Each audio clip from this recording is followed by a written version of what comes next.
afternoon. देखते हैं MEC 4 same super critical chromatography, super critical fluid chromatography. Super critical fluid chromatography protein mixture of component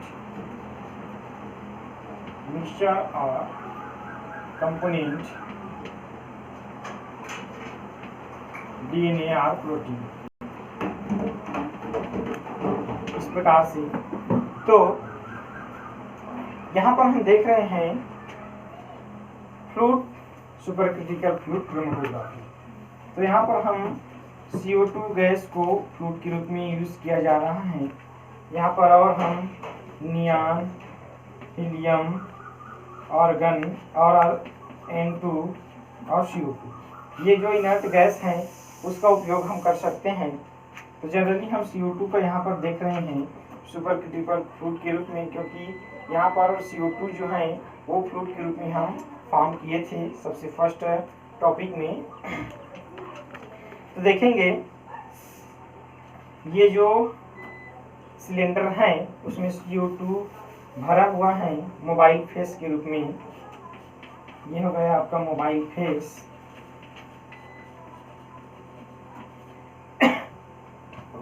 उसके बाद ये जाते हैं सैंपल इंजेक्ट सैंपल में या सैंपल कॉलम में। यहाँ पर सैंपल इंजेक्ट किया जाता है। सैंपल इंजेक्ट जो है ये एक माइक्रो सिरिंज के थ्रू किया जाता है। सैंपल इंजेक्ट जो है माइक्रो सिरिंज के थ्रू सैंपल इंजेक्ट किया जाता है। सैंपल इंजेक्ट करने के बाद वो सैंपल जो है CO2 से मिक्स हो जाता है और उसके बाद वो जाता है आपका कॉलम क्रोमेटोग्राफी या कॉलम चेम्बर में। इसको हम कॉइल के थ्रू बनाते हैं या बना रहता है, क्योंकि ये जो है एक स्टेट इसका ट्रैप रहता है और एक जो है एकदम कैपिलरी की तरह होता है। मतलब ये जो एकदम कैपिलरी एकदम थिन लेयर होता है इसका, ये जो कॉलम होता है वो थिन लेयर होता है। इस कॉलम का ये इस प्रकार से इसका कॉलम रहता है। यहाँ पर उसको इस कॉलम को एक कॉइल की तरह बनाया गया है क्योंकि एकदम थिन लेयर होता है। और दूसरा इसका होता है ये पैकिंग कॉलम। इसका दो प्रकार के होता है, ये हेड होता है और ये टेल होता है, मतलब पुश और इसका सी। तो ये जो पैकिंग है इस पैकिंग में CO2 और सैंपल का मिक्स करके इस कॉलम में भरा जाता है stationary phase. Generally stationary phase जो है लिक्विड और सॉलिड होता है। स्टेशनरी फेस जो है लिक्विड और सॉलिड होता है। लिक्विड और सॉलिड,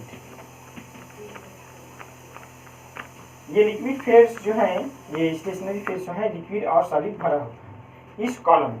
अगर लिक्विड भरा होता है तो इसको हम एक प्रकार से CO2 जो है, अगर गैस क्रोमेटोग्राफी देखा जाए तो गैस लिक्विड क्रोमेटोग्राफी भी कह सकते हैं, या फ्लूइड लिक्विड या लिक्विड लिक्विड क्रोमेटोग्राफी या लिक्विड सॉलिड क्रोमेटोग्राफी भी हम कह सकते हैं। तो यह जाएगा आपका फ्लूइड लिक्विड या फ्लूइड सॉलिड क्रोमेटोग्राफी। मतलब स्टेशनरी फेस के बेसिस के अकॉर्डिंग हम इसका नामकरण भी कर सकते हैं। तो स्टेशनरी फेस जो है अगर हम यहाँ पर लिक्विड ले रहे हैं तो फिर देखते हैं यहाँ पर सैंपल में और स्टेशनरी फेस में यहाँ पर मिक्स हो जाता है। फिर वो आगे रनिंग करता है। रनिंग किस तरह से करता है कि ये जो है ये चेम्बर जो है एकदम ओवन होता है, एकदम हाई टेम्परेचर का ओवन होता है इसमें। ये जो है हाई टेम्परेचर इसमें रहता है जनरली 300 डिग्री सेल्सियस। तो क्या होता है कि जो सैंपल है वो टेम्परेचर के थ्रू आगे रनिंग करता है। अगर टेम्परेचर इसके लिए अगर कम या ज़्यादा है तो रनिंग नहीं करेंगे। तो क्या होता है कि इसमें मॉलिक्यूल्स अलग अलग रहते हैं। तो जो हाई टेम्परेचर वाला मॉलिक्यूल्स है उसके लिए हाई बॉइलिंग टेम्परेचर करना पड़ता है।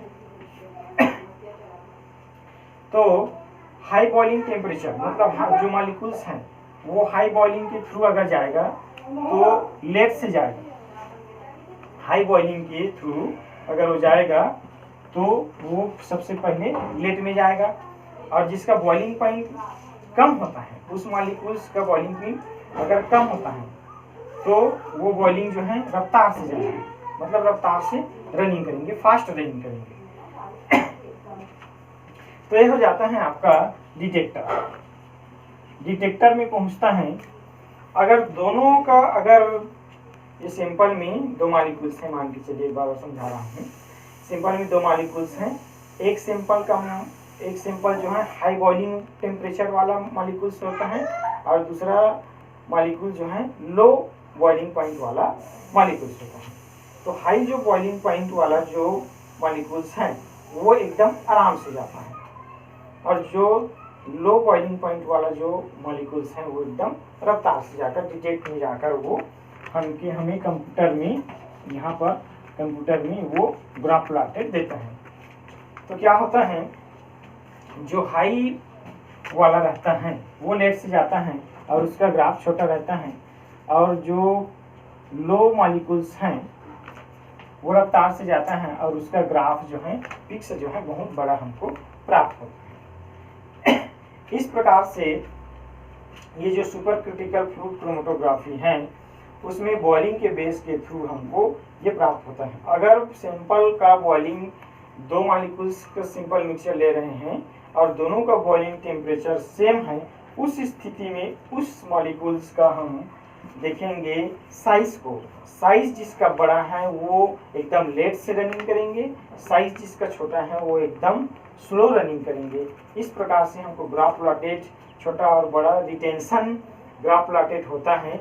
रिटेंशन के अगर देखा जाए तो ये एक बड़ा और एक छोटा, ये स्मॉल, ये लार्ज मॉलिक्यूल्स के लिए है और ये स्मॉल मॉलिक्यूल्स के लिए बड़ा ग्राफ, स्मॉल मॉलिक्यूल के लिए बड़ा ग्राफ और लार्ज मॉलिक्यूल्स के लिए छोटा ग्राफ हमको ग्राफ प्लॉटेड होता है। इस प्रकार से ये तो हो गया है आपका इंस्ट्रूमेंटेशन। इसमें और जो कुछ भी डाउट होगा हमें कमेंट के थ्रू भेजिए। Thank you.